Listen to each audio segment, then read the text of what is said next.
ครับเข้าเส้นชัน200ไปแล้วนะครับตูนี่แดงนั้นก็คือผู้ใหญ่พิพาน้องกิ๊กครับเอาดาบมันไม่จริงมาแล้วเหลือก็เลยเอาออกมาหมดเลย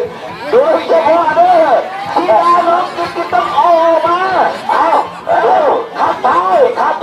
บขับท้ายจะไปยังไงตอนนี้ดูดีๆสังทองแดงนี่ทองแดงกดดันไปอยู่ที่ผู้ใหญ่พิพาพยายามจะเลี้ยวได้เลี้ยวไปมาน้ำเงินเลี้ยวสังทองไล่มาเบียดมาเสียกันมาแล้วตอนนี้โอ้โหว่ายังไงครับที่ดาน้องกิ๊กเลี้ยวเอาว่ายังไงโอ้โหผู้ใหญ่ใจ